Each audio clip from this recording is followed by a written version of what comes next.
On ne peut faire ce métier que si on l'aime, parce qu'on va y passer énormément de temps et on va rester énormément assis en train de réaliser des personnages. Emmanuel Fouque est centonnier à Aix-en-Provence. Il nous accueille dans son atelier et nous présente son métier au savoir-faire unique et ancestral. C'est mon grand-père qui crée cette pièce en 52, qui l'a nommée le coup de Mistral.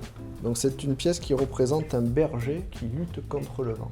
Donc il a un mouvement qui est très caractéristique, on voit le vent dans la cape. Il m'a toujours dit, j'avais jamais imaginé qu'elle ait une telle renommée.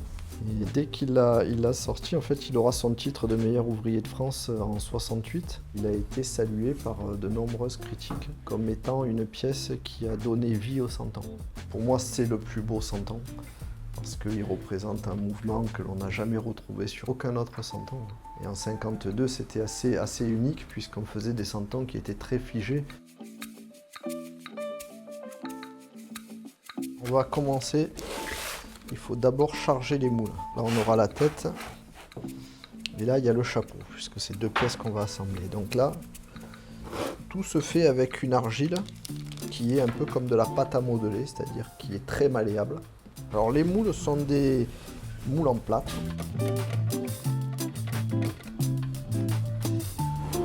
C'est la finesse du plâtre qui permet justement de récupérer la précision du modelage. Et nous, ce que l'on cherche, c'est le réalisme le plus poussé. C'est-à-dire, on cherche vraiment l'expression du visage, on cherche à ce que les traits soient très réels. Là, on voit que la pièce, elle se décolle tout doucement du moule.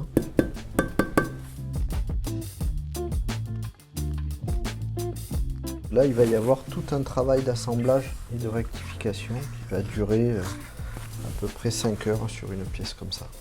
Et avec un petit outil tranchant comme ceci, je vais pouvoir tailler dedans, c'est-à-dire qu'à ce moment-là, ce n'est plus du modelage, c'est vraiment de la sculpture.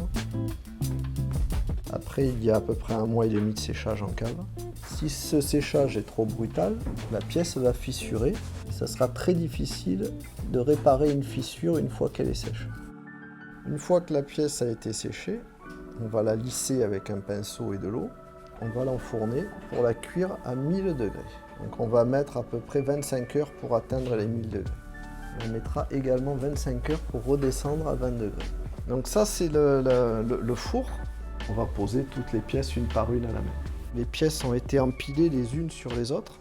Souvent les gens s'inquiètent de savoir si elles ne vont pas se coller. En fait, comme on les a mises dans le four quand elles étaient sèches, il n'y aura pas de risque qu'elles se collent. C'est devenu de la brique. Toutes les pièces qui aujourd'hui vont dans ce four, elles passent soit dans mes mains, soit dans celles de mon cousin.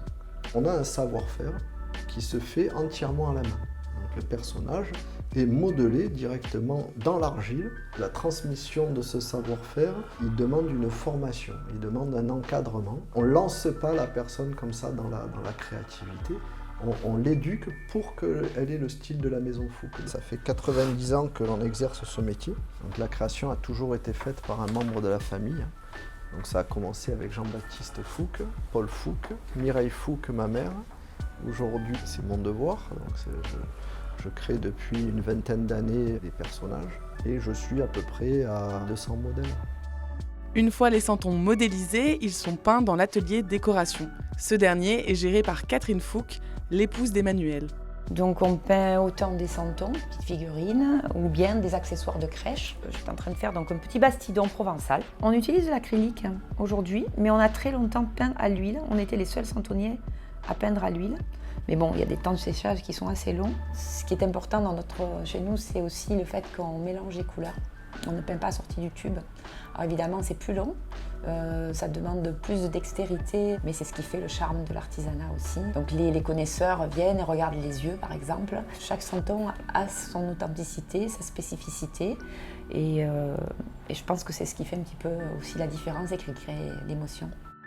Il existe différentes tailles de santons. Il faut compter 15 € minimum pour un santon artisanal de 6 cm.